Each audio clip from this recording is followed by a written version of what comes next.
जय माता दी भक्तों, कैसे हैं आप सब। उम्मीद करती हूँ आप सभी लोग घर में अच्छे होंगे और माता की भक्ति में आरूढ़ होंगे।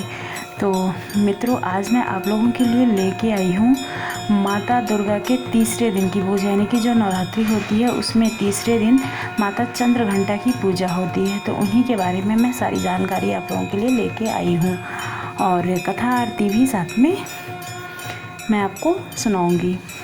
नवरात्रि में तीसरे दिन देवी चंद्रघंटा की पूजा आराधना की जाती है। देवी का यह जो स्वरूप है ये बहुत ही शांति प्रदान करने वाला है और ये कल्याणकारी होता है।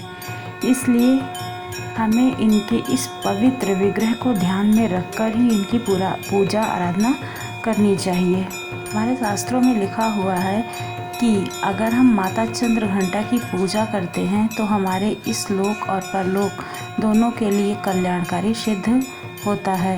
यानी कि ये जो माता हैं वो हमारे इस लोक और परलोक को कल्याणकारी कर देने वाली हैं। इन देवी के मस्तक पर घंटे के आकार का आधा चंद्रमा विराजित है, इसलिए इन देवी का नाम चंद्रघंटा पड़ा और हम लोग इन्हें चंद्रघंटा माता के नाम से जानते हैं। इनके शरीर का रंग सोने के समान बहुत ही सुंदर और चमकीला है। इन देवी के 10 हाथ हैं। वे खड्ग और अन्य अस्त्र शस्त्र से विभूषित हैं। सिंह पर सवार इन देवी की मुद्रा युद्ध के लिए उद्यत रहने की है। इन्हें घंटे भी भयंकर ध्वनि देने वाले हैं और दानवों को देने वाले हैं।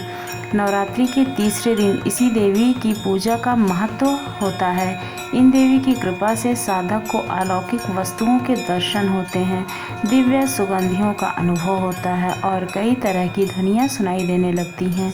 इन क्षणों के साधक को बहुत सावधान रहना चाहिए। इस देवी की आराधना के समय साधक में वीरता और निर्भयता के साथ ही सौम्यता और विनम्रता का विकास होता है। इसलिए हमें माता चंद्रघंटा की पूजा के समय मन, क्रम, वचन साथ ही काया को विहित विधि विधान के अनुसार परिशुद्ध पवित्र करके चंद्रघंटा के शरणागत होकर उनकी उपासना आराधना करनी चाहिए। इससे सारे कष्टों से हमें मुक्ति मिलती है और हम सहज ही परम पद के अधिकारी बन सकते हैं। यह देवी कल्याणकारी हैं। माता चंद्रघंटा को हमें सिंदूर, अक्षत, गंध, धूप, पुष्प अर्पित करना चाहिए और माता को दूध की बनी हुई मिठाई का भोग लगाना चाहिए। फिर इनकी चालीसा पढ़कर इनकी आरती करनी चाहिए। माता चंद्रघंटा का मंत्र है ओम देवी चंद्रघंटाय नमः। इस मंत्र का 108 बार जाप करना चाहिए और कोई भी दुर्गा जी का मंत्र हो अगर उसका जाप करना है तो अगर आपके पास कमलगट्टे की माला है तो उसका उपयोग सबसे ज़्यादा अच्छा होता है और अगर नहीं है तो रुद्राक्ष की माला से जाप करना चाहिए। आइए अब माता की हम कथा सुनते हैं।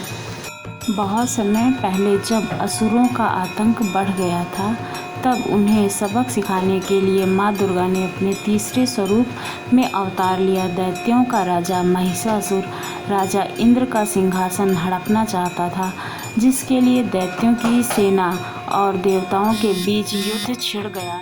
वहाँ स्वर्गलोक पर अपना राज कायम करना चाहता था, जिसकी वजह से सभी देवता बहुत ज़्यादा परेशान हो गए थे। सभी देवता अपनी परेशानी लेकर त्रिदेव के पास गए। त्रिदेव यानी कि भगवान विष्णु, ब्रह्मा और महेश।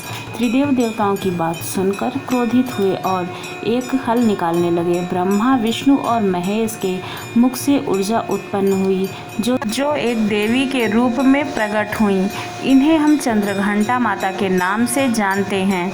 इस देवी को भगवान शिव ने त्रिशूल, भगवान विष्णु ने चक्र, देवराज इंद्र ने घंटा, सूर्य देव ने तेज और तलवार और बाकी देवताओं ने अपने अस्त्र और शस्त्र दिए।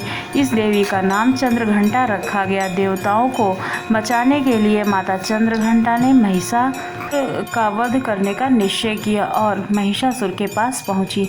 महिषासुर ने माँ चंद्रघंटा को देखते ही उन पर हमला शुरू कर दिया, जिसके बाद माता चंद्रघंटा ने महिषासुर का संहार किया।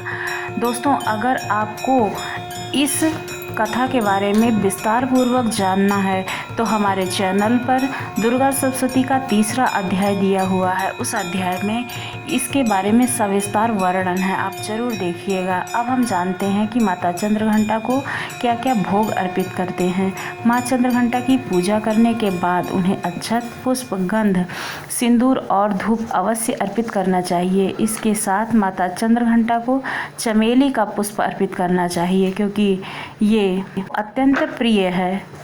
अगर चमेली का पुष्प अर्पित करने में असमर्थ हैं तो आप लाल फूल भी अर्पित कर सकते हैं। मित्रों, आपको ये संपूर्ण जानकारी कैसी लगी ज़रूर बताइएगा। अगर अच्छी लगी हो तो चैनल को सब्सक्राइब कर